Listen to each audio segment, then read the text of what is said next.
Welcome to the Microsoft Security Insights Podcast with your hosts, Franklin Grimberg and Edward Walton, where we discuss Microsoft 365 security and Azure security news and products.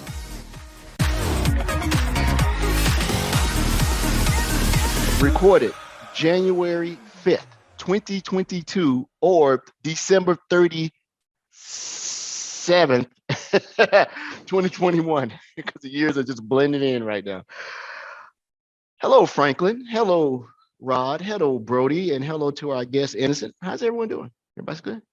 Good. Happy New Year. I'm excited about tonight. I am so excited about me tonight. too.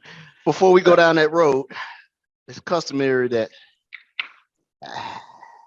Yes, to Red Solo Cup Consulting. While using a back scratcher. Yeah.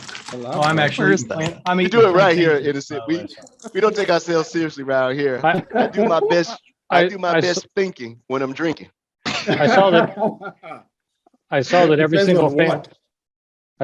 single family member of Rod's gave him a Pop-Tarts. Is that right? Pop-Tarts. I got except for the normal flavors, like the normal fruit flavors. Oh my goodness. You know me so well. I really want a Pop-Tart now. Banana cream, lemon That's cream. a flavor? It is. It's a new flavor, and oh my goodness, it's so amazing. Oh man. Raspberry, which is hard to get by itself. What else did they get me? Pumpkin pie. Pumpkin pie. What was the other one? Some kind of other cinnamon thing. There Instead was of a a couple tree, others I don't carry for. Yeah. What? Instead of a tree, you had just actually had a tower of a tree of Pop-Tart boxes. Oh yeah, it's got the tinsel, right? Or the little wrapper they have around it. It would look great. I haven't eaten a Pop-Tart. 2013. You have to have a Pop-Tart every day. You're not a happy man. Wow. You know what? I take that back. No wonder I'm not back. We ran a half. No wonder I'm not marathon. happy. Or I ran a marathon or a half marathon. I think, matter of fact, I had my last Pop-Tart might have been 2016. I ran I was in the state of Washington. I ran the end of the light marathon, end of the light at the end of the tunnel marathon. There you go. And they were handing out Pop-Tarts. So Pop-Tarts to distance runners like Rod and myself, it's the thing of champions, right? Oh yeah. Rod, you ever try honey stinger? Excuse me? You ever try honey stingers? The little Did you say honey stinker? honey stingers, like Stinger. stinger. Oh. You mean just like pull the stinger off a honeybee and eat it, or what? Oh my Oh, freak. I do that. You drinking dung coffee? No, honey stinger is a nutritional pack that distant runners like. I like it because it's easy on the digestion. Sugar is very low. It's. I can't keep them in my house because my wife thinks it's a snack. I was like, no, I need these when I get them doing a long run. Yeah. All right, so let's go around the table here. New Year's resolutions, starting off with Edward. I got 3. Not going to struggle. When help is needed, reach out for it. The same way I give it, I should learn to receive it, right? I'm not chasing titles, certs. I'm not chasing positions. I'm chasing excellence this year.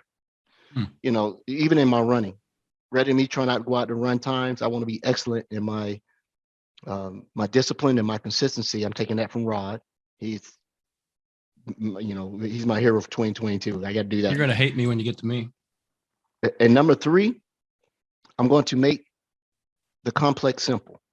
When people are trying to make complex, situations, they're trying to obfuscate what they really want to do. And if I don't understand something, I don't care if I'm considered the SME.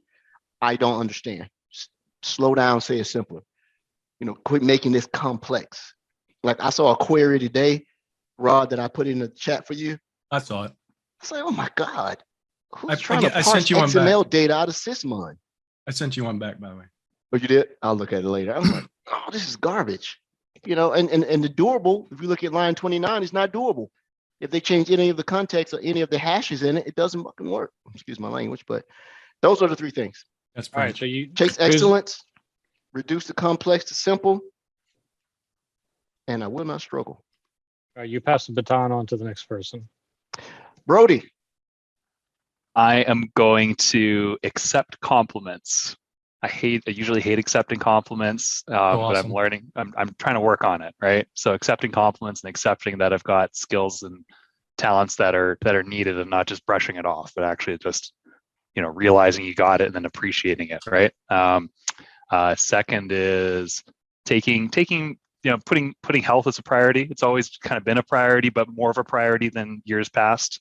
And then the third one is reaching out to people, even if they say they're okay, or if you haven't talked to that friend or that family member in a while.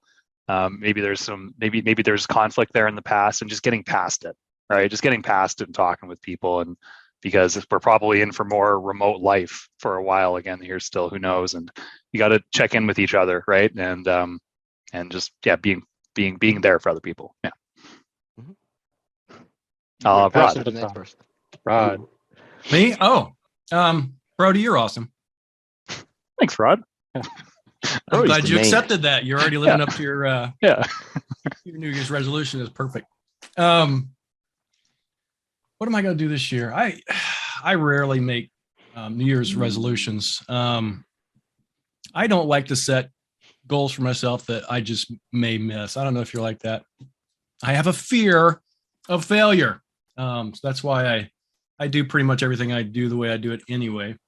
It's almost like, if you remember, well, I won't get into that. We'll talk about that earlier. But I do have one, and unfortunately, Ed's going to hate me for this. Well, first off, I guess now I have to try honey stingers. I'm already looking at that. So I'll try that. That'll be one of my New Year's resolutions. Save the honeybees. Yeah, I'll save the honeybees. Second is I'm actually going to run less this year. My best friend is a chiropractor, lives in Northern Ohio. He's actually a chiropractor to the Amish. So we go to Amish country periodically and go hang out. Really awesome, slow, calm way of life. Love it up there. If they had better internet, I'd probably move up there. Otherwise, I can't work or make money. But the Amish hillside, it's just like hilly all over the place. So I was running up there this past weekend, and man, I started feeling it in my knees this year more so than I ever have. So I'm actually going to start replacing. I'm not going to stop running. I'm just going to run less and replace it with maybe bike or something else, because I'm getting to the age where, I just have to be mindful of that stuff. Otherwise, I have friends I know that, walk like they're old women, and I don't want to do that in any short manner. So, hey, biking's low impact and lots of good cardio, right? I love biking, so I can swim in the bathtub, something like that. Yeah, I use our perks today, Rod, and I bought me a rower. That's today. Awesome. I got a water rower. I just bought a water rower. Yeah. I gotta go shopping later. Okay. Rod, pass it on. All right. Innocent. Let's go with Innocent. Yeah, thanks. So I also don't like to set resolutions, because I look at it this way, that why should I box myself within 12 months that some guy decided at some point somewhere in the past? I might have a project that goes 2 years. So why should I have a resolution every January 1st? It kind of puts pressure on me to do things that must be done within that reasonable time frame of 12 months. And so it kind of forces you to target the so-called doable stuff. But having said that, I want to definitely manage my workload better, so that I can sleep earlier. So that's one of the things I'd like to do. So unlike you guys that run, I do walking. So I think I will get back to my schedule. I'll walk. I think I do about 70 miles a week. So looking forward to getting back to that. Yeah, nice. Walking 70 miles is harder than running 70, because if you don't have that, if you do not have that mind. One of the things my coaches told me, he said, you got to slow down. Every run doesn't need to be a hard run, Ed. I'm like, yeah, you got to do it, because I want to get done. Yeah. And I thought about it, exactly what you said. It is impossible to run as fast as I want to. That means I would finish at 26 miles in 1 hour. And while I can run 26 miles an hour for about 100 feet, that's about it, right? But I got that roar, man, because I'm having arthritis in my knees again, so I got a procedure coming up soon, and they're gonna have to go up and drain my knees again, and that puts me back. And so when you get hurt at my age, when you come back, you're diminished. You're never the way you were. You're a little bit less. Even at my age, bud. Yeah. So Yeah. good to you taking care of yourself. Totally. Yeah, I'm actually schedule it. You know, this is a year of actually self-care. I went and got my COVID test. I came back negative today. So now I can resume back into the land of the living. I don't know if you guys knew, I caught COVID over the holidays. Oh. Couldn't travel, canceled a ski trip. My friends This got is sick. My wife got sick. This is his excuse for the SC200. But go ahead. Go ahead. Ah. Oh, did he not finish? Did he not finish? We'll find out. We'll find out. Okay. Okay. All right. But other than that, All right. your turn, Franklin. What are your resumes? Oh, I'm sorry, Innocent, when you finish? You done? Yeah, I'm done. I'm done. Franklin? So I got the Surface Laptop Studio. And so the one thing that I've never have been able to become proficient in is a trackpad. So this year, I'm going to become proficient with a trackpad. There you go. I got one for my the Apple one's a little bit better because it's sort of I don't know how it knows if you got 2 or 3 fingers on it, man. You can. I started with a ThinkPad. A lot of jokes. So there. I'm used to the dot in the middle. So that's why I never really learned how to use a trackpad. Are they still there? Yeah, I got this little silver flashy one that goes to my MacBook Pro, Bluetooth, and it's smart enough that like if I want to scroll, I can hold it, and then it'll stay in scroll mode. You can just sort of do like this. When you come out of it, you just tap. No, man, a lot of things have changed, but our input stuff is still either futuristic, whereas you can just do minority report. I can't wait. Do this stuff and move it across, or it's still the good old mouse. Yeah. And good old keyboard. Well, hey, man, that's good. You know, all good. Yeah, I agree with you. No resolutions, but also good convictions and good, you know, just targets. Yeah, targets, right? Honestly, I didn't even have them set up as resolutions until you called it out, and it's like, no, but these are some targets that I'm looking at in the near term. So yeah, that's good. Good job, team. Okay. Good job. Oh, Okay, All right. presentation here. We have a presentation here of the SC200 challenge between Edward and Brody. Is this a long deck? Is this going to be recorded? Can I watch this later? I'm just kidding. So I have to say that one of you did pass. So the challenge is over. At least one of you passed. So the challenge is over. The next challenge will be the SC300 challenge. I'm hoping that Rod will join you guys so we can have 3 people on the challenge. So I already took that one. Hold on. Rod's done all of the exams. Like, You've already. I have like 15 or 20. not a big deal. Take that. all right, so let's get started here. Now we have 5 points that you're able to get. First Blood, the M365 Defender section of the exam, Azure Defender section of the exam, Sentinel section, and then the total score. So, who do you think got First Blood? I think Ed got it, honestly, because I slacked. Oh, I was out of town, so I didn't start studying till last week. So I think Ed did it. And then you send this email to Edward. Man, I lost track of time. I need to go take the exam. Yeah, I wanted to mess with him. And of course, and the winner is Brody by 1 day.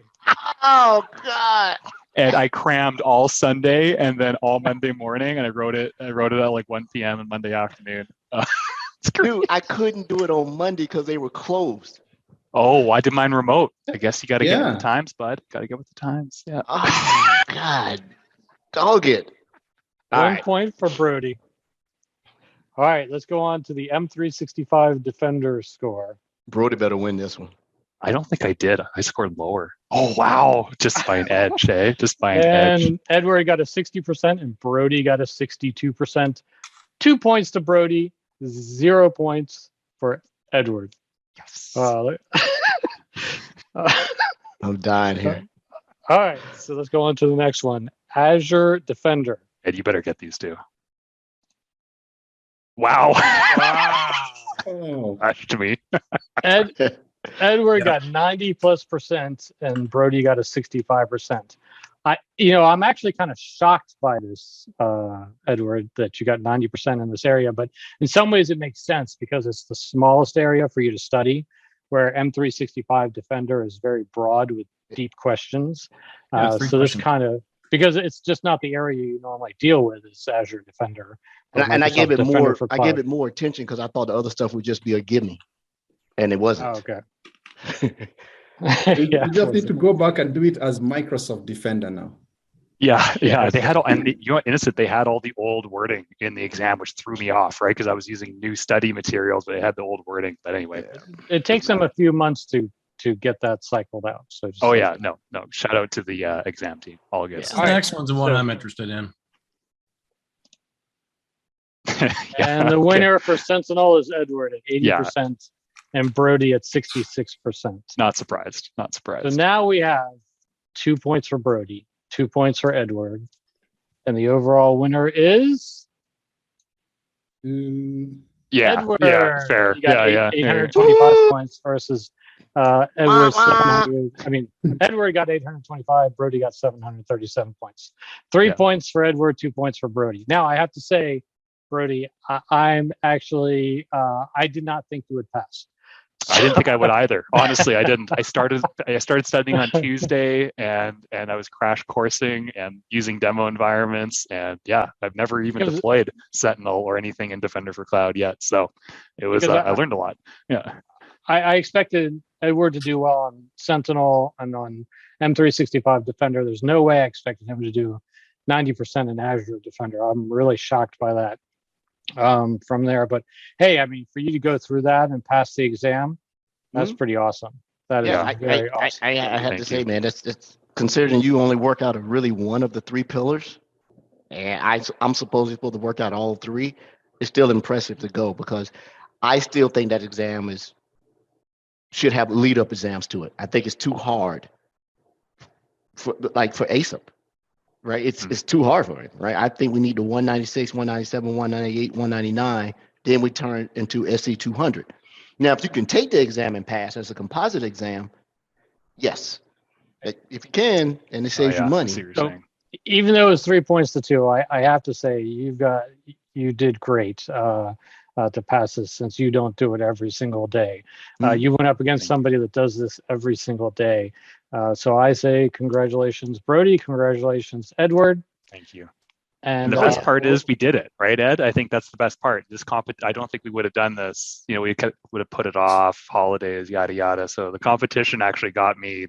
You know, I kept checking my calendar. I'm like, oh man, I gotta get this done. I'm never gonna. I'm gonna tell you why I beat you. There's only one reason I won. When I canceled all of my holiday travel because of weather and COVID, I had nothing to do but stay home and study. Oh, awesome. And so yeah. I remember and when you I should took- never went on that ski trip, Brody.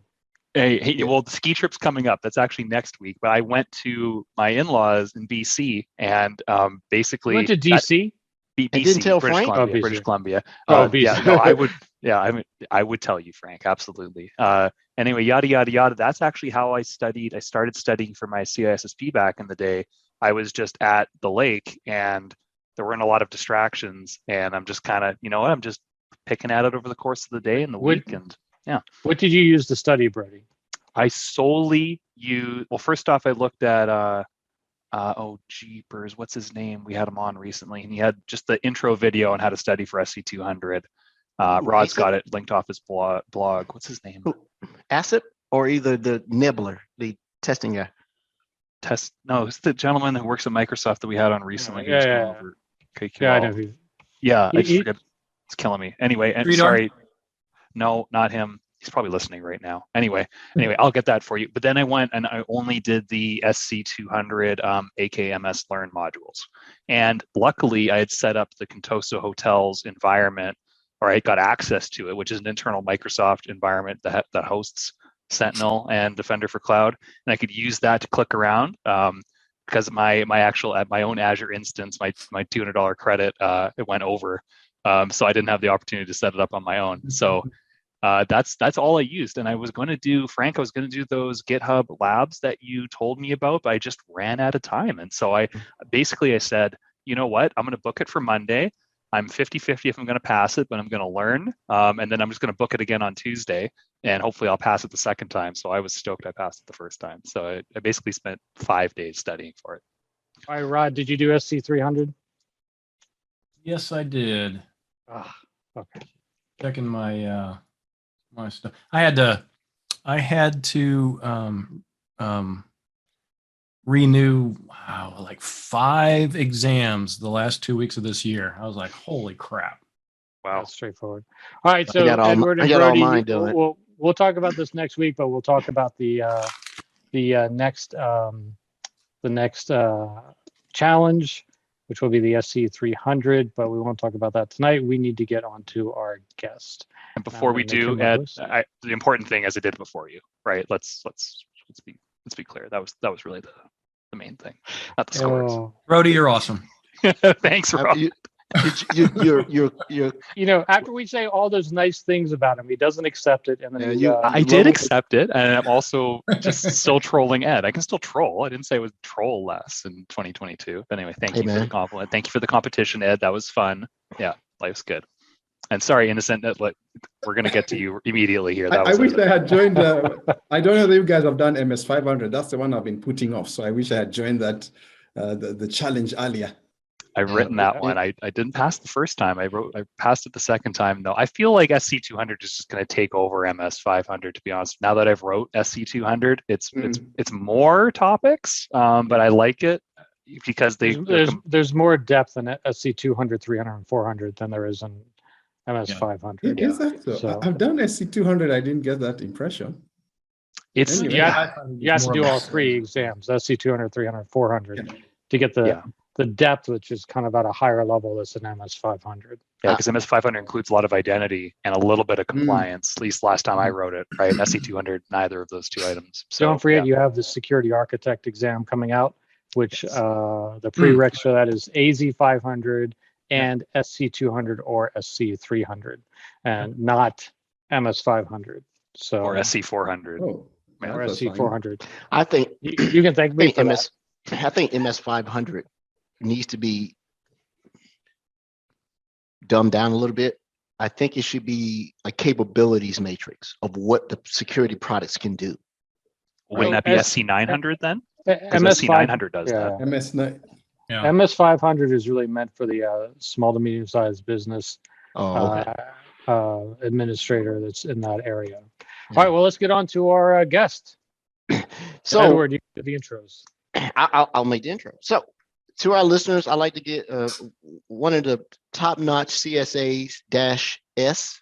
Are you guys using -S behind your designation to say that you're a security cloud solution architect? No, I'm a CXC. We don't even use CSA. So program managers. And don't ask me why we call ourselves. Because if I go look at some of the roles, I'm like, oh, I thought he did something else, right? You never know. Because mine says dynamics. Wow. Mine should say dynamics. Why did I do that? So my apologies. He is a 60. I've had the pleasure of working on some accounts before I was transferred to a different vertical, but I got to see his handiwork, the way he and I can't mention the customer name, but they're not easy. and you got them eating out of your hand. I see some of the work that you're doing. I'm still involved in some of the calls, but I don't generally join the calls anymore. I became aware of you within the organization by Nanode before he got promoted. Oh, okay. And he told me, I said, dude, this guy's going to be very good. I'm like, really? I'll say, okay. Came on, and then your security seller, Ryan, speaks very highly of you. Extremely high, right?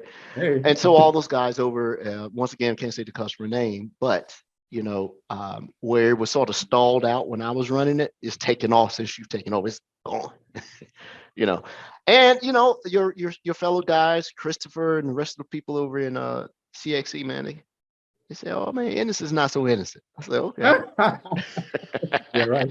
So I wanted to invite you on to talk about, your one of the things that you are an SME in, one of many things, but what you have a particular love for, which is machine learning, AI, and how it relates to the products that we use in our security portfolio, Sentinel, and then any of the other items that can take advantage of that actual ML. I'm by no means an expert.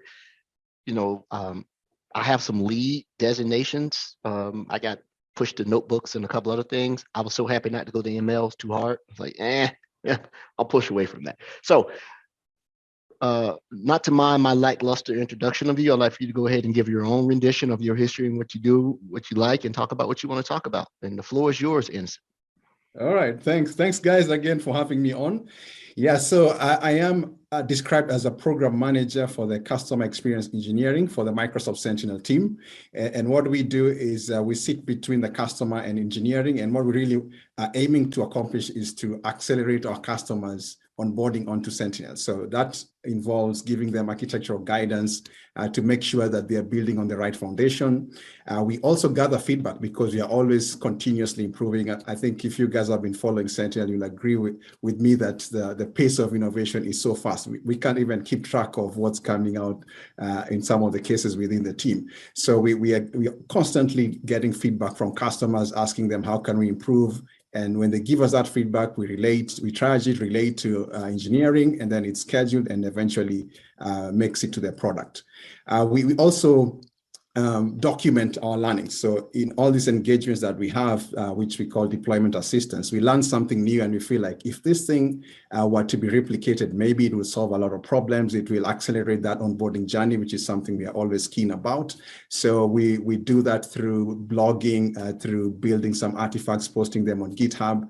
And then the other piece is the roadmap. So given that we are pretty close to the product group, so we get to learn firsthand what's coming down the road. And it's kind of an interesting feeling to walk around with this NDA stuff in your mind, knowing that you can't share it immediately, but something is coming soon that's going to be really life-changing, and looking forward to share that with the customers at the right time. So the customers that have signed our NDA, we have those conversations with them. We share the roadmap, and as these items progress in the pipeline, coming from preview, going to public preview, and then eventually to GA, we are constantly updating them. And when it gets to public preview, we would do things like blogs and announce them, and generally doing things like this. So getting onto webinars and highlighting features, use cases, to really make sure that our customers are getting the most value from Sentinel. So that's what I do now. Previously in Microsoft was an ATS, so that role has evolved literally every single FY. So initially it was called ATS for a while, but every year they will change the focus and so on. Today I think it's called Client Technology Specialist or something. But I think it's good that they finally removed the account name and put client there. So I'd always had an issue with that. But anyway, so I had a great time being an ATS, sitting again between customer and our technology, translating their business needs into our tech. And almost all of those conversations, security would be a part of it. There would be inhibitions about moving to cloud. So how do we help with compliance? How do we help with security? Is the cloud more secure than on-prem? Of course, it took us a while to answer some of those questions with some customers. Eventually, I made some progress there. And interestingly, my very first presentation as an ATS was Microsoft security. We used to call it the One Microsoft Story or Secure Story. And from an early stage, I was really in love with the ATA solution, which is today called Defender for Identity. I was really excited about this intersection between security and analytics that would help our customers detect threats that they didn't know existed. So I thought that was cool, and that kind of piqued my interest in the security area. It's so funny, and this is maybe a little bit discharitable to the old ATS role. I could count on my hand how many were technical. Believe it or not, someone asked me in the interview, how come you're an ATS? I mean, I don't know these guys to be technical. Yeah, I know a few that are, but that's not the norm. And your skill level has been demonstrated to be very technical. So I guess there is a way to be healed and brought to the dark side, right? No, I think I can say something about that. The good thing with the ATS role is that it gives you a lot of leeway. How much depth do you want to invest in the technology? You have a lot of leeway about how are you going to deliver on your job. So the core accountability really is around driving adoption of all the three clouds. So if you sit down and make the judgment that, hey, the concern for this guy seems to be a theme here. These guys are concerned about security. So why don't I go and get clued up on security to some good amount of depth so that I don't have to say, after 3 sentences, hey, hang on, let me call this guy who's available next week or 3 weeks down the road. And that delays my adoption, delays my consumption, delays my compensation. So I said, hey, let me become as self-contained as possible. And that was a personal choice that led to that. Very cool. You are host, Anderson, you are host, so if you want to share your screen. Okay, So this is the struggle where we teach Microsoft Teams users. Oh, to you use Zoom, bet. right? So, Zoom. yeah, bear teach them with how me to- as I try my This is a test to see how technical you are. If you can. Oh actually- boy. It'll be an I fail the exam. Zoom challenge all the time. Okay, let's go. And Innocent, how long have you been with Microsoft? action. 5 years. 5 years. Awesome. Okay, I made it. The challenge. Okay. Oh, not yet. All right. So I believe you can see the screen now, right? Mhm. Yes, sir. Okay. Okay. All right. So shall we get started, I guess? Yes. Okay. I was having a bit of an issue here.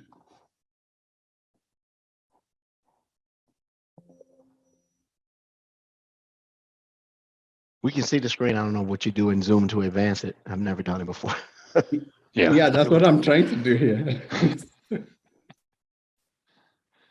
Minor technical difficulties. Please stand by. Bear with me one Let me see. second. Well, I'm not the This host. is just like- power. What is this? Just PowerPoint? Yes, it's PowerPoint. So it should just be page Okay, down. I got it. I got it. Yeah. Yeah, thank you. I was building. Okay, so here we go. Yeah, so today I wanted to talk about. So, Innocent, can I interrupt you for a second? So a lot of people listen, more people listen on the podcast than actually watch. So don't make an assumption that they can actually see what you're talking about here. So you'll have to explain. All Be right, descriptive. thanks for the reminder. Be descriptive. Yeah. That's why I wanted to keep it one deck, if possible, one slide. All right, so what we're going to discuss today is how we infuse machine learning in Microsoft Sentinel in order to make those detections more effective. Because the way we see that Microsoft is that effective detections lie really in that space between machine learning and security and analytics. And those skills are pretty rare if you think about it. So as Microsoft, we say that what we are going to do to make this to bring these benefits closer to our customers and empower them to really drive these detections, given the kind of threats that they are facing, is we are going to first start by building as much of it in the product as possible, and then progressively provide them with platforms and the flexibility to even build their own if they wish so. So what the way we look at it is across 3 pillars. So the first pillar is the built-in ML, and this is the kind of machine learning that requires less investment in terms of effort or expertise from the customer, and even in skills-wise, not a lot of it is required.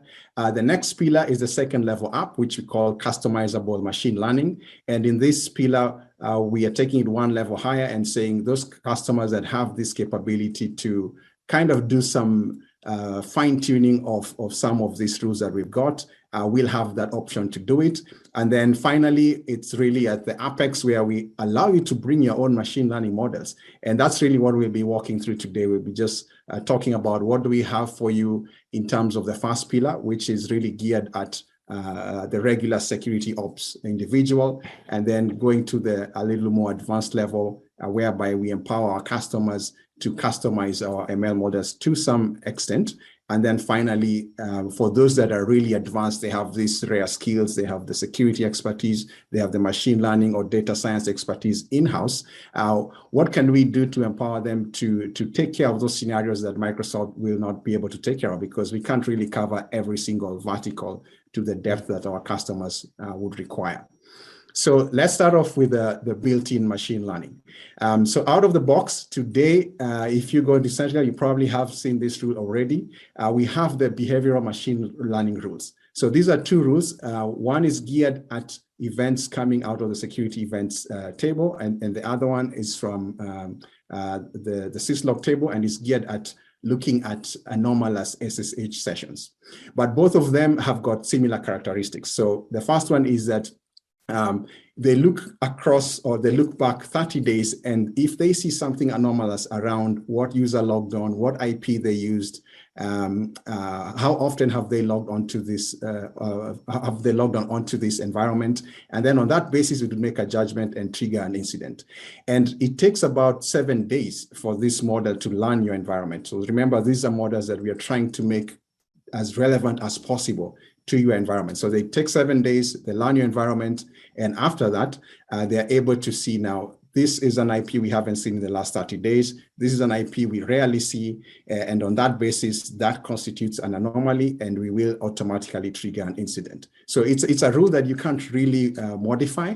We take care of all the machine learning in the background. It's really very complex stuff, but we take care of that. And all you need to do is to either enable it or disable it. So we have 2 of those right now, targeting logons, remote logons via SSH, and remote logons via remote desktop protocol. Mm-hmm. Okay. Yeah. So next, where we have some machine learning is UEBA. So UEBA, of course, is industry product that's available with other SIEM vendors as well. But at Microsoft, the way we do our UEBA is slightly different. And what we do is that we are creating a profile of entities across peer groups and time horizon. And what we do there is that we look at a baseline. We use machine learning to build a baseline and say, this entity could be an IP, could be a host, could be a user. This is its typical behavior. And once we establish that baseline, now we start to check, are there any deviations from this baseline that would constitute an anomaly that is worth registering for further follow-up. And some of the value that the UEBA will give you that's pretty unique is what we call the user blast radius. So using the machine learning models within the UEBA component of Sentinel, we are able to calculate the blast radius. So this is like, what would be the impact if a particular entity was compromised? And usually it's a user. So let's say this user has got access to the entire tenant, or this is the CEO. So if we see any alerts that are associated with a user that we calculate a blast radius for and determine that this is quite a huge blast radius, then we will help you to prioritize that incident. And this is some of the benefits you start to see that help the SOC analyst not to focus their time in the wrong stuff or stuff that is not really urgent. The other thing we add on to is the investigation priority. So within UEBA, we are able to kind of calculate for you what we consider to be a high priority alert to be investigated or not. So by logging that event within the behavioral analytics table that is part of UEBA, we are able to help the analyst to better plan their time, to focus their resources in the right place, and go after those incidents that truly could be detrimental to the organization. The other thing is making it possible to do advanced hunting. So one of the things that you find with our UBA is that we have these normalized tables. One of them is a behavioral analytics table. It's a very useful table. And what it does is that it takes a number of activities, normalizes them, and then allows you to construct some very complex queries. Actually, whether they're hunting queries or even detection queries, you can be able to do some pretty complex stuff, like ask questions like, show me all the Key Vault update activities that were performed for the first time in my tenant by a user who's never done this before, from a location that they have never done this before from.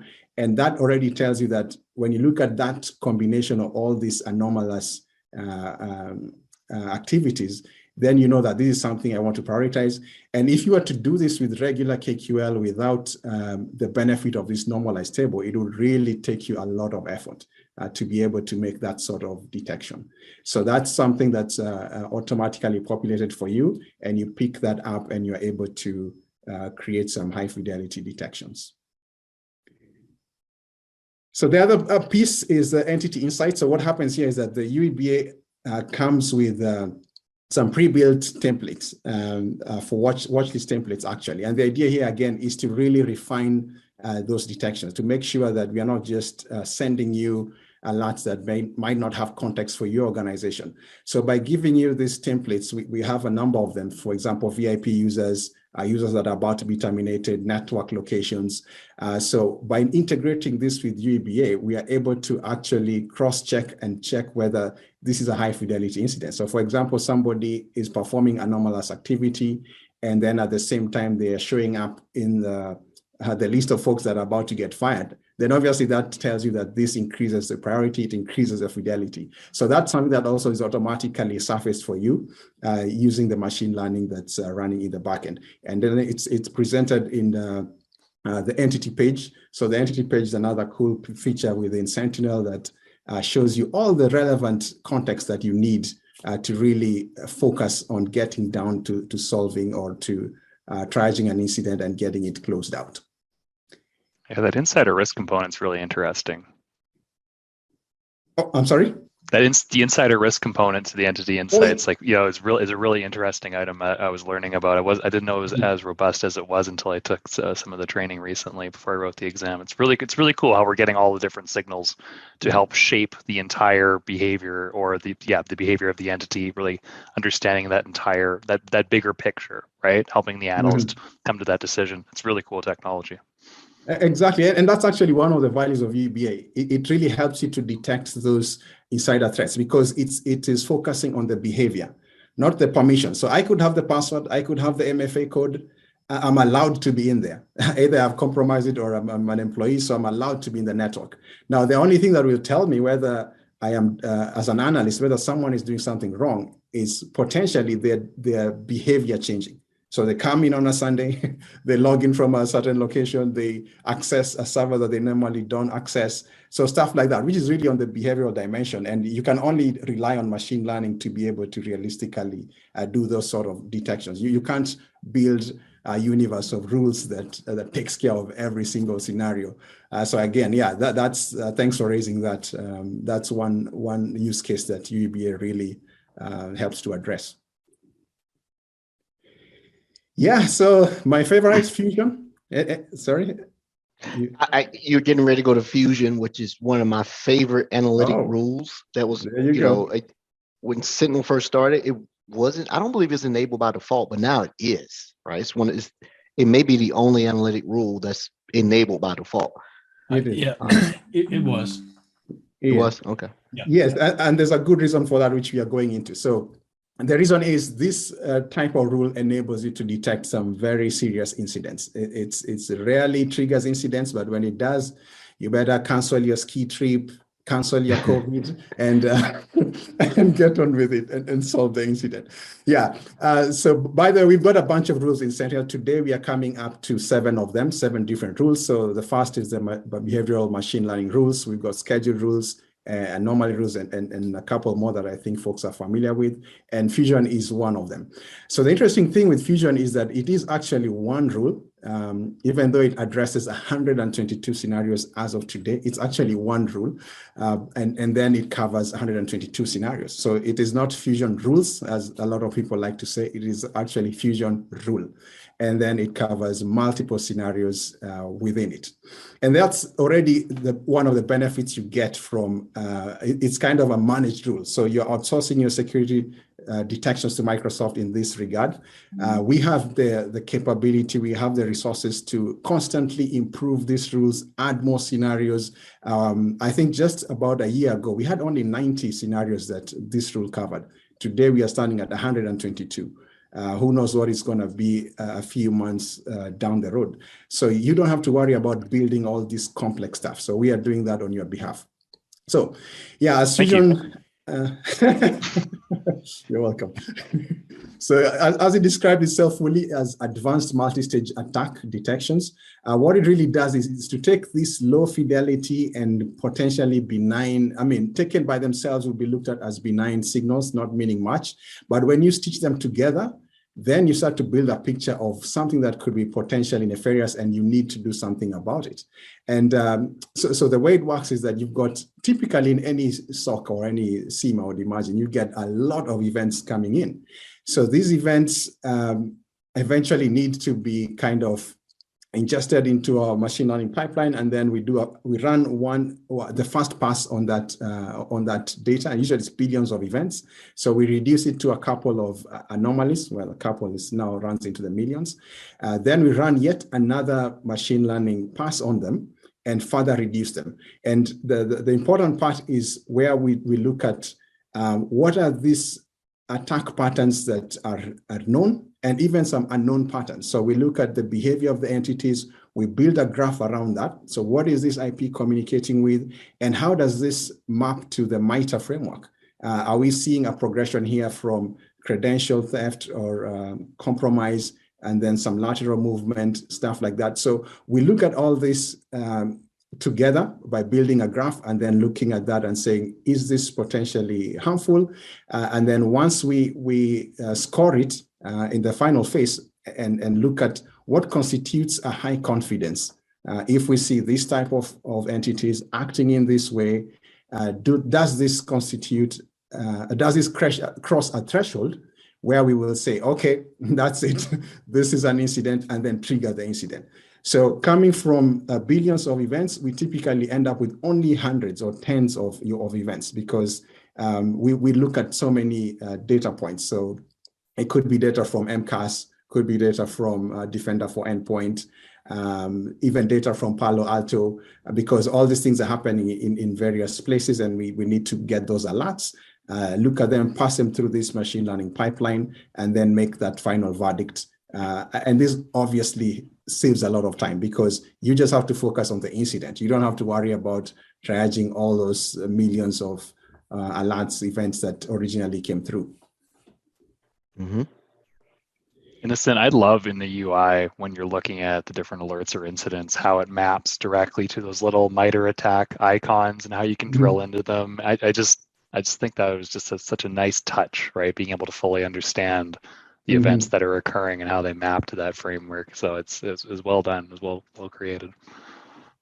I mean, this is all really nice, but you know, what about this advanced feature called watch lists? Yeah, I learned about that. I learned all about that. Watch lists are good because they're high fidelity. I mean, I think we touched on them a little bit earlier, but happy to go back there. I mean, they really bring the sanity back to the detections, because as I said in the UEBA, which we have now integrated with the watch lists, what we are saying is that we cannot pretend or claim to know everything about your environment. And by the way, UEBA doesn't trigger any incidents. So it triggers alerts. So in Sentinel speak, alerts are not the thing that you start by investigating. You generally want to start with incidents. So what the UEBA, what typical rules, the schedule rules that are the most common, 400 and plus templates of them, those ones would automatically create an incident, and you should ideally start investigating the incident, drill down, get to the alerts. So the way UEBA works, because these are low fidelity signals, we don't want to jump into conclusions. So we would say we would log an anomalous activity either in the anomalies table or some activities within the behavioral analytics table. And then you're supposed to use those events to build higher fidelity detections. And one of the tools that helps you to do that is the watch list. And now we have said, let's integrate this thing automatically. Let's not wait for the customer to do those joins, build the query that looks into the behavioral analytics table, looks up the watch list. So we have automatically made that link to increase the fidelity exactly for that reason. All right. Okay, Cool. so yeah, that's the advanced multi-stage attack detections rule. So what we've done is that recently we've also added ransomware scenarios. So we are focusing on the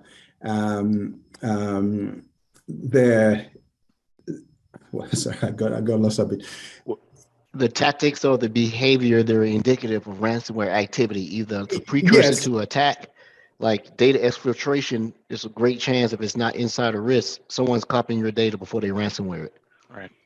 Yeah, thanks. So that's what it does. So it looks at those activities that are typically associated with an upcoming ransomware attack. And what we want to do is to stem it at the very onset. We don't want to wait and alert you at the later stage of the kill chain. So we want to intervene at the very early stages of the kill chain to be able to let you know. Because remember, ransomware is an issue of time. If you get one computer, 2, 3, 4, 200, then you get to a point where you can't recover. So we felt that we needed to add to this rule, make it capable of providing those early detections when it comes to ransomware. Mm-hmm. So the other enhancement we've made to the rule recently is that we have now made them configurable. So when this Fusion rule was launched, it didn't provide the customers with any capability to adjust anything. And people gave us feedback and said, hey, you know what, we don't know what's going on in there. We don't know this thing knows what it's doing. Can you give us some ability to have some input in here? So we said yes.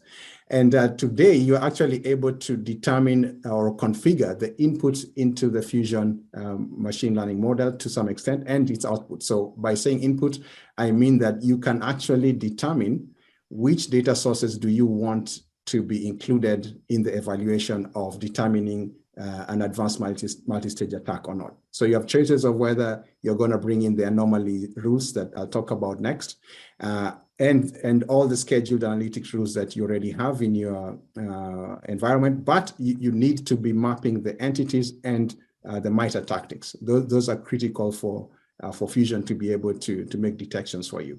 And you need to have the relevant data sources as well.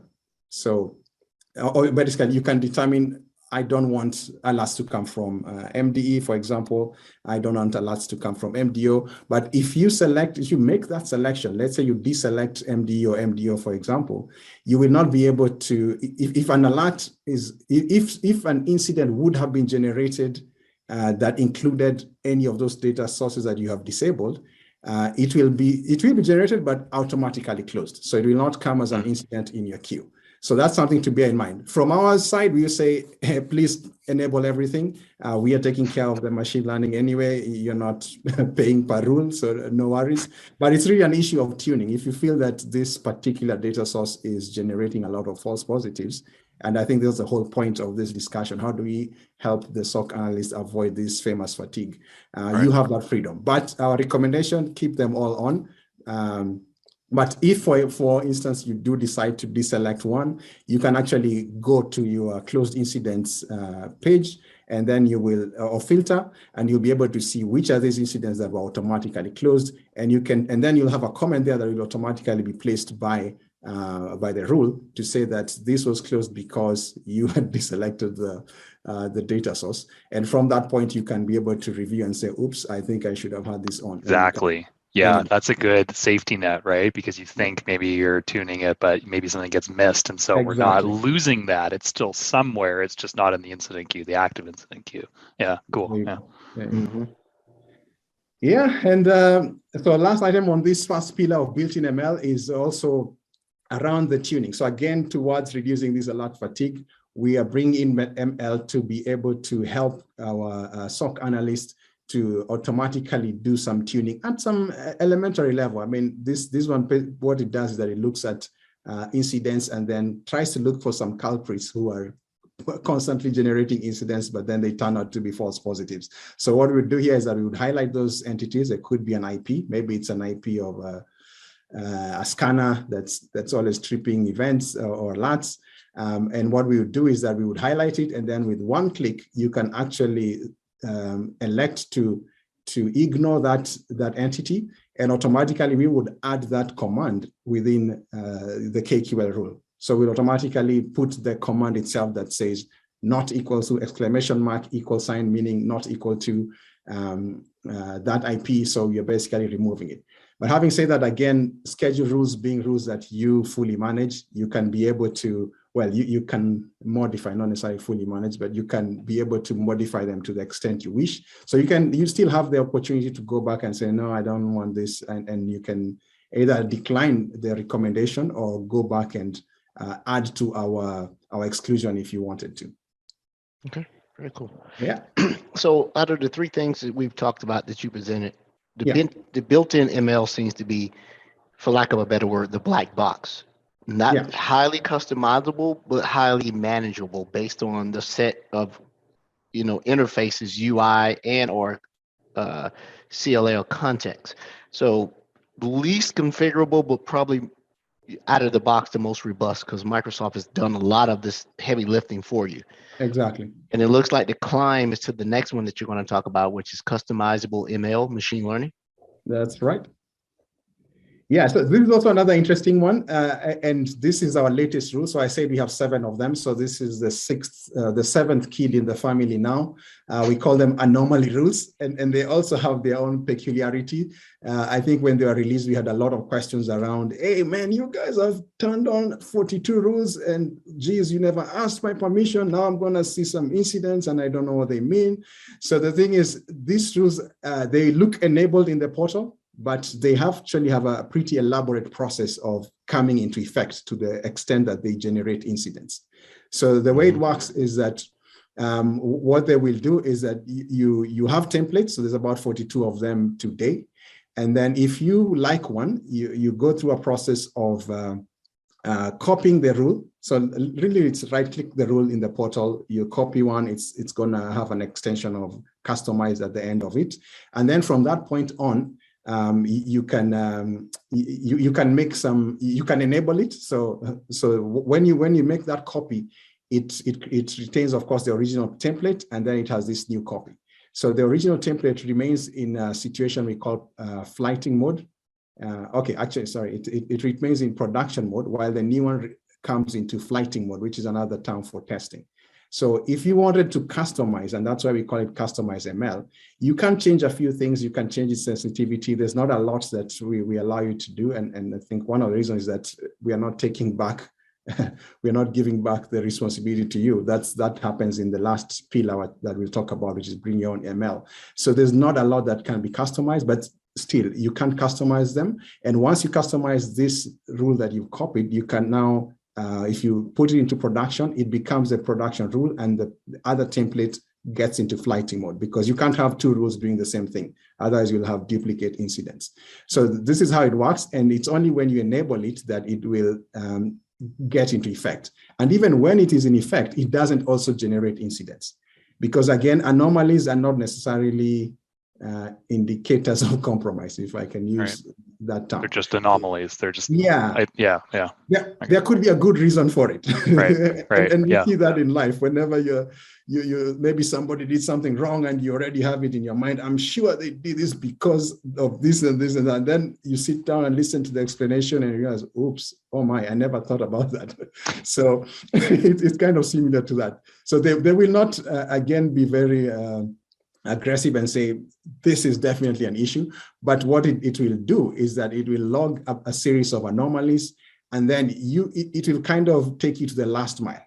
Now with these anomalies sitting in the anomalies table, you can now take them and build high fidelity detections on top of them. And the way it partners with UEBA is that, for example, if we see an anomaly that is repeated for the same entity within a certain period of time, maybe an hour, we will just group that as one single anomaly, as opposed to giving you 100 anomalies around the same entity and add work to your plate. So that's one of the things that UEBA does and kind of reduces the alert fatigue at that level. But once they're in the anomalies table, you're now able to build any sort of rule. You can do correlation rules with these anomalies that have been logged in there. And there's useful information in there, like why was this considered an anomaly? And on that basis, you can be able to increase the fidelity and actually now trigger incidents. That's cool. I like how you're giving the product, the group is giving the organization using the solution some customizability, right? I'm sure there's some feedback on that originally when it came out. So like Ed said, the black box items probably started off the show, and then slowly we're allowing some customization, based on feedback, I'm sure, from organizations, which they appreciate. And I'm really excited to hear about your last item that we have on the chart here, bring your own machine learning. That's really cool. I mean, I know Ed doesn't really have a lot of intelligence to bring to most things except the SC200 exam. So it'll be interesting to see how we can bring our own machine learning in there. That's really neat. I mean, you know what?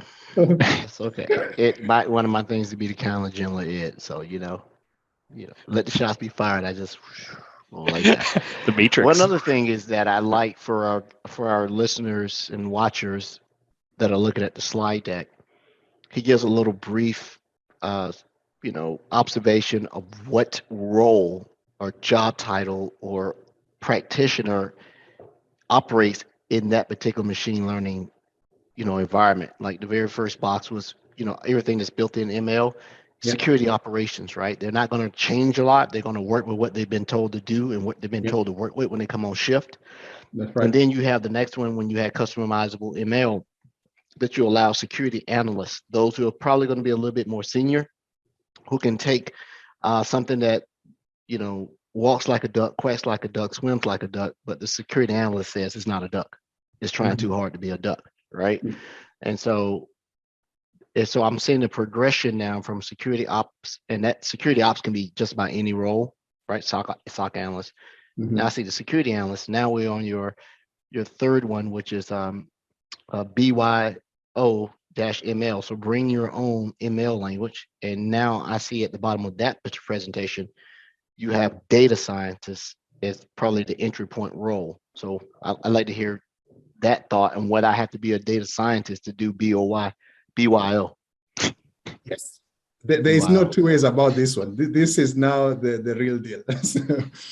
and let me start with the rationale behind it. So the reason for this is that as Microsoft, when we build Sentinel, we are trying to make things simpler. And I think we have accomplished that to some extent with the built-in ML, because I don't need to know what goes on behind like those fast rule there, which essentially is two rules within the portal. So the one for SSH and the one for RDP.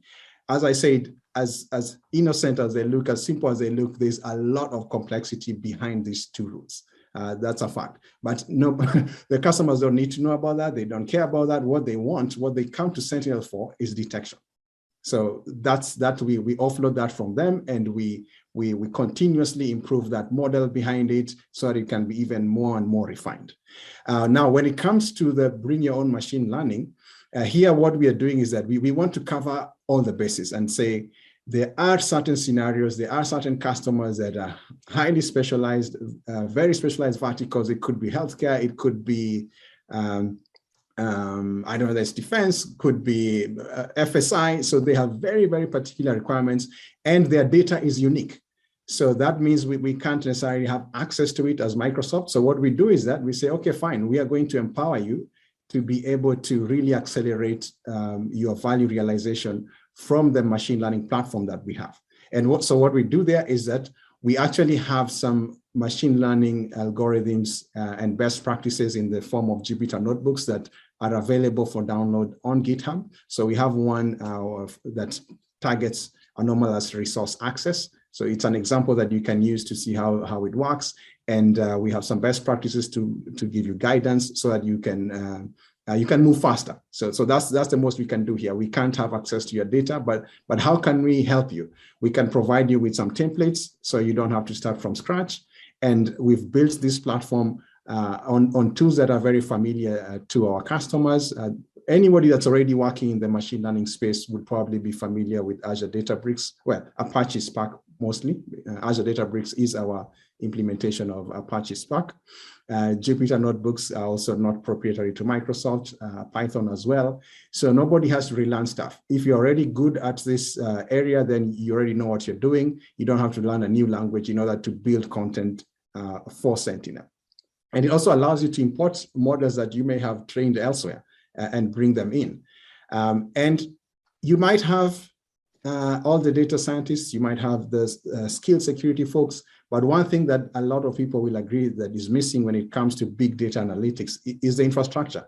I mean, it's not everybody has a hyperscale cloud like Microsoft, AWS, or Google. So you still need a platform to be able to run those advanced and big data analytics on. So this is not really meant for your stuff that can be handled with log analytics and the other normal stuff. This is really meant for those fringe cases that require a lot of power, a lot of storage, and maybe would be so costly if you wanted to do them within a data store like log analytics. By the way, log analytics does have a few machine learning functions, but they are not as advanced as what you would be able to do with a bring your own machine learning platform.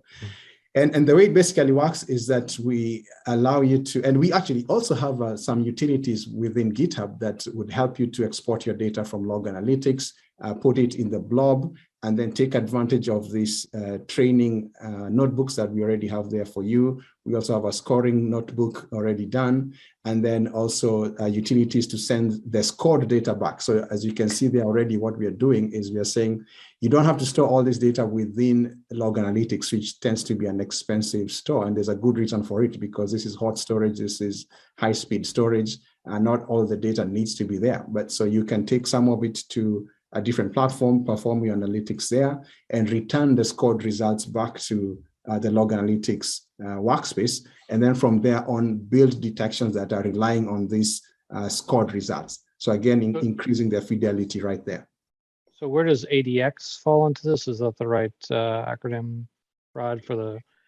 Yeah, so ADX actually it means Azure Data Explorer, and it really is the platform as a service solution upon which log analytics, which is the software as a service solution, is built on top of. Right, but So, aren't they? Can't you actually archive everything when it comes into Sentinel already over to ADX, and yes, then you can? Okay. Sorry. No, go ahead. But to that point, I mean, actually, some of the things that we learned about in the study guide were talking about how you can leverage utilities like the Mystic Pi capabilities and the machine learning IaaS infrastructure to actually run your queries against. That was some of the really cool stuff I learned about Sentinel as part of the SC200 training, and you're touching on it right now in a sense, like the topics I had no idea that we had capabilities around. Like it is very cool technology that you're referencing right now. So, Innocent, let me ask you a quick question out of your third column. The very next to the bottom says, import your own models. The financial industry seems to have some very good, AI machine learning, because they look for very specific things. Yeah. They probably hunt as diligently for internal threats as they do external, right? Okay. Because you don't want the SEC come a calling. Right, Mm-hmm. You don't want any type of perception that financial trades are not being exercised at the time of submission. How do you import your own models? Okay. Yeah, well, a simple answer is that is there a solution that says, oh, you used to use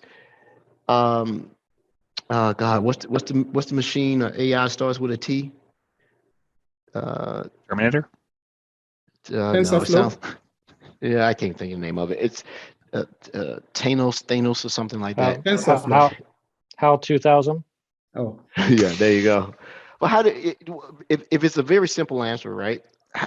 How easy is it to import your own models? For someone says, hey, we've written a lot of this. We came from Splunk. We came from here. We've done these things. We know these. How do you get a model in?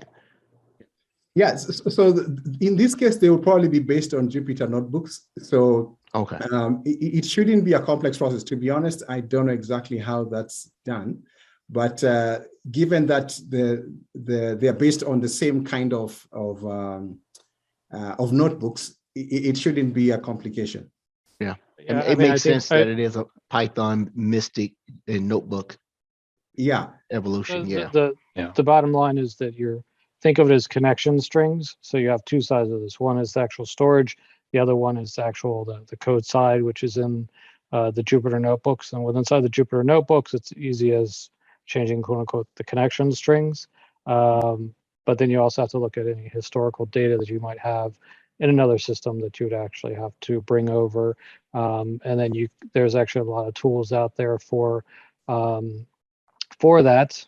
I should remember all of their names to actually migrate that data over. So that's the two pieces of it. Okay. Yeah, thanks, Frank. But back to the question around ADX. So ADX is not really okay. So that is where the log analytics database itself is built, and itself it does come with its own machine learning functions, something like auto cluster, and the likes. So you can be able to do some kind of machine learning operations using built-in functions within ADX. But at the same time, it is also a cheaper long-term storage compared to log analytics. So it can do those two functions. Because cool. basically the Jupyter Notebook is, once again, the connection string. What you're looking at is where you're pulling the data from to do your analytics, right?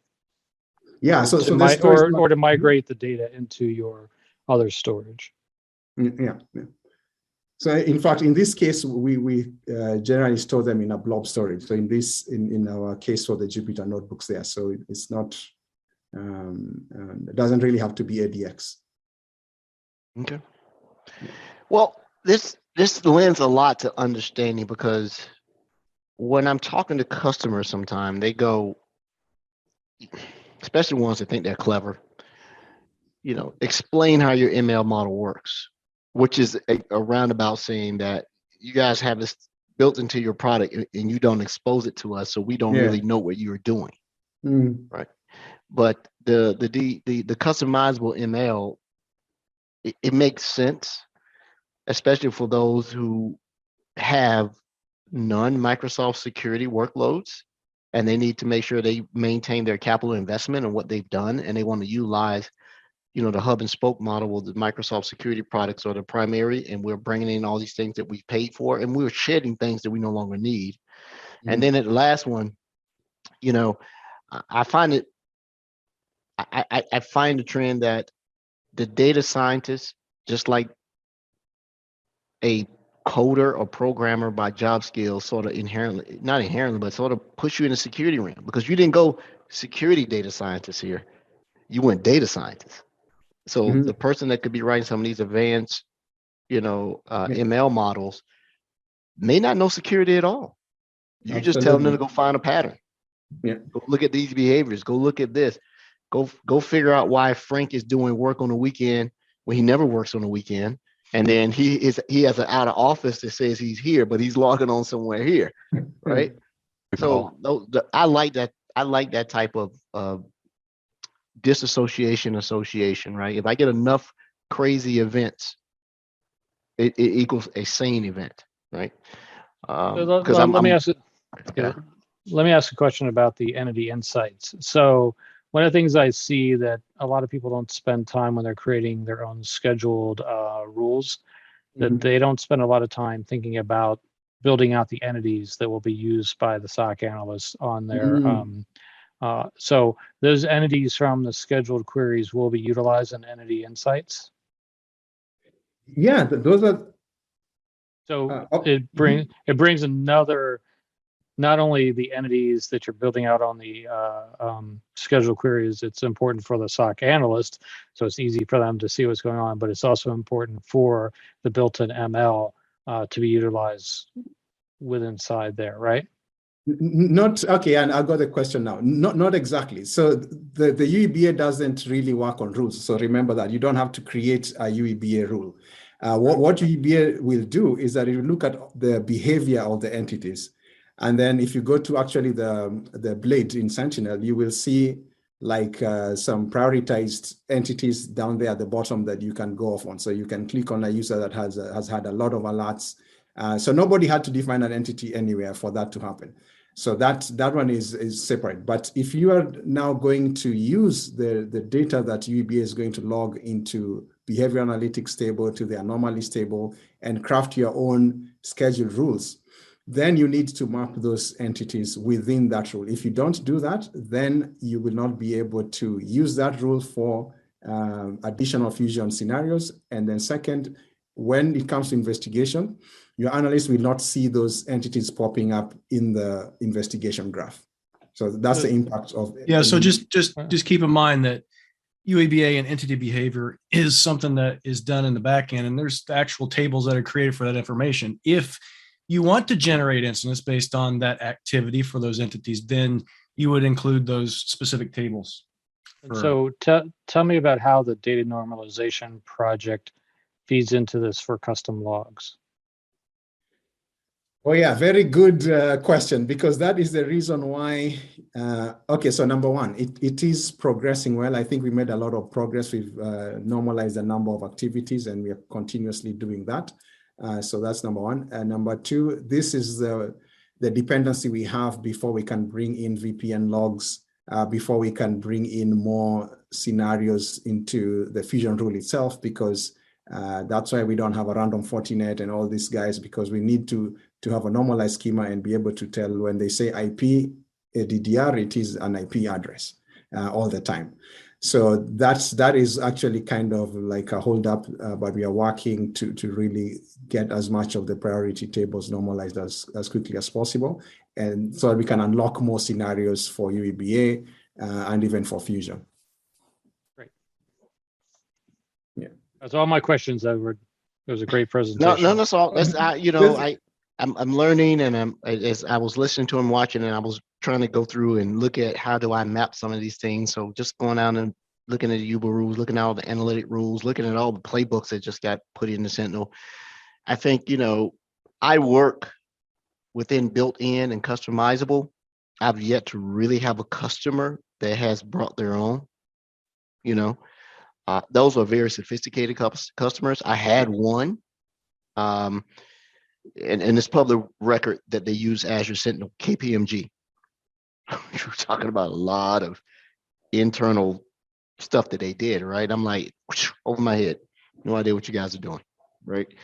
But man, this has been super informative to our guests that want to come in and at least get an understanding of what the differences are, because the buzzwords say built-in ML and AI. That's the marketing. That's the buzzwords. Right. Don't really hear the middle one, customizable, that much. But then you also hear you can bring your own. Yeah. Right. Yeah. So the middle one is the bastard stepchild, right in the middle. But the other two are always talked about all the time. Oh yeah, you can bring your own ML here, and you bring your own AI. I almost had the name of the AI. Tensor. Is that right? Yeah. Yeah, I kept saying that. That's right. Oh, sorry, I didn't hear you. I'm like, I didn't want to say Thanos or, because Brody was jumped on me. So now ML is God killing entities from another universe, right? Yeah, you have to be careful what you say around Brody, man. He'll call you out. Okay. Well, yeah, there's one more point. If I can just make it that I forgot to add on to the slide there. So recently at Ignite, we announced the ability to have notebooks that are linked to Azure Synapse. And the idea there is to really now push it another level higher and be able to take advantage of all the power that's within Azure Synapse Analytics that brings together the engineering side of data science, the machine learning side, and also the warehousing. Well, basically, that's what Synapse Analytics does. And now you can actually take advantage of Azure Synapse Analytics with Jupyter Notebooks.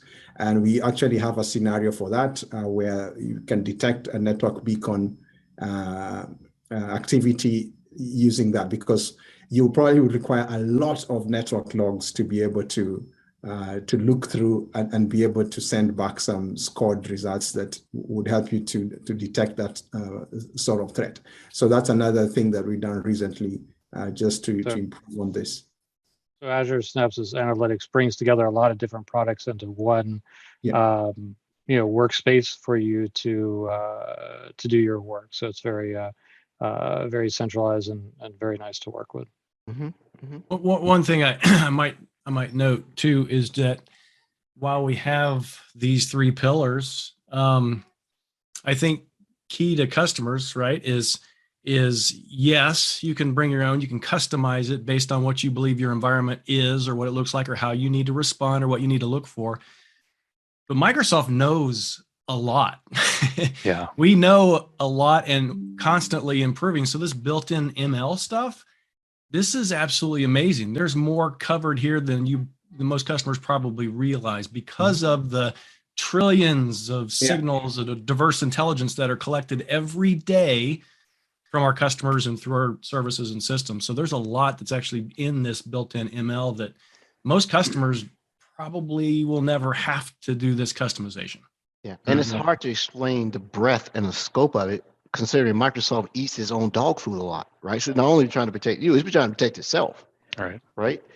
And so I just tell every, if a customer says, well, you're claiming you get all these signals, like, what email system do you use, sir? Well, we use M365. What do you use for IM? We use Teams. What do you use for, file repository or SharePoint? So you can see that we own the collaboration platform globally for the most part, unless it Google, the whatever is number two. Maybe there's some group wise still out there, some Lotus Notes. Who knows, right?